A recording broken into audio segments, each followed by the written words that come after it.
Example number 1, solve each equation. You'll notice what makes these guys different from the ones before is that there are actually variables in the denominator. So we do have to kind of consider our what? Our non-permissible values. You betcha! First things first, I want to figure out what my lowest common denominator is. Now these are nice, right? Because these are monomials. We're going to actually get to some questions in the next set of examples that are not just monomials, right? Not just one-termed denominators. It can be like x plus 3 or x minus 7 or the like. So first things first, let's figure out the common denominator here. We have a 2x, we have a 5, and we have a 10x. I know that my denominator is 10x because I can multiply 5 by 2x to get 10x. And I can multiply 2x by 5 to get 10x. I can multiply 10x by what? By 1 to get 10x. So now what we need to do is we need to multiply each term by the lowest common denominator. Hold up, what did I forget? That's right, you got it, non-permissible values. X cannot equal 0. So I'm going to write my terms out just as they are, 2x. And I'm going to put brackets over them because it visually kind of separates everything for me, which makes me happy.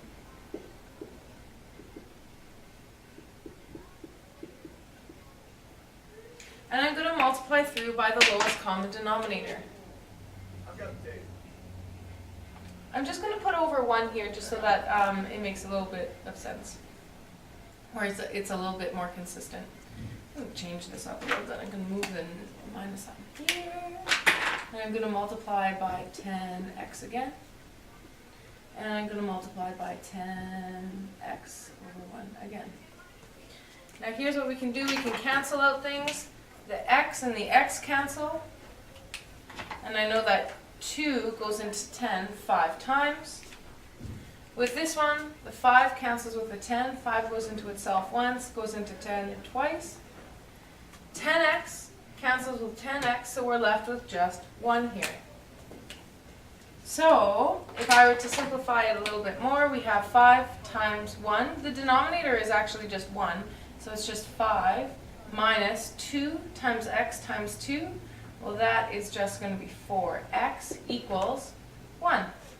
This is simple enough. It's not even a quadratic. Okay, so I'm going to, just to get rid of this negative sign, I'm going to subtract 4 from both sides. 4x from both sides equals 4x plus 1. And now I'm going to subtract 1 from either side. 4 equals 4x.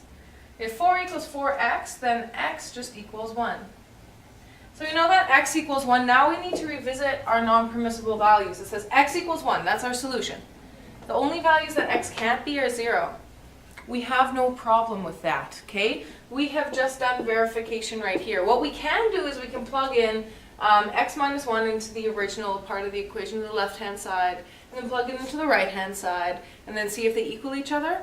However, if you consider all the non-permissible values, which is just x equals 0, if they don't conflict with what your solution is, we have no problem with that solution. So I'm looking at this, okay, x equals 1, x can equal 0, no problem. We're finished. Woohoo!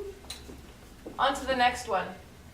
First things first, let's find the lowest common denominator between x and x squared, and I'm just going to put this over 1, and 1, it's just going to be x squared. Because I can multiply 1 by x squared to get x squared. I can multiply x by x to get x squared. And I can multiply x squared times 1 to get x squared. So that's our lowest common denominator. So our non-permissible value, x cannot equal 0 again. So I'm going to rewrite all of the terms again. I'm going to put brackets around it again. Not necessary, but it just helps me to separate it a little bit, just visually. And I'm going to multiply through by that lowest common denominator.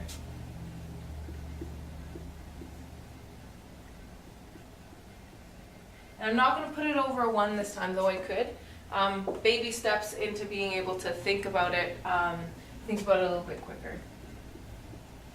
I'm doing the exact same thing as here, I'm just not setting it over 1, but it means the exact same thing. I can cancel out this x with the x squared just to make it x. This x squared cancels with this x squared, and there's nothing to cancel with here. So when I write it out, x times 5 is 5x plus 6 equals 6x squared. All right.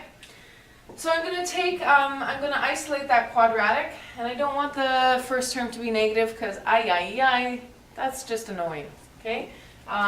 It just complicates things unnecessarily. So I'm going to subtract 6 and 5x from both sides. So I have 6x squared minus 5x minus 6.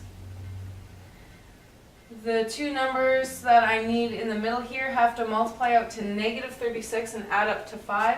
Those numbers are going to be positive 9 and negative 4. So 0 equals 6x squared plus 9x. Sorry, I got those mixed up. It's going to be negative 9 and positive 4. Minus 6. 0 equals 3x, 2x minus 9. 2x minus 3 plus 2 times 2 times 2x minus 3.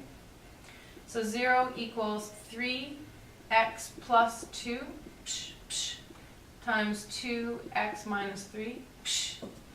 Whoa! We're going to have some fractional answers here, but we don't care. We've been dealing with rationals this entire time. So I'm saying that x equals negative 2 over 3, or, so that's with this one. I set this equal to 0 and solve for it. This or, it's going to be 3 over 2.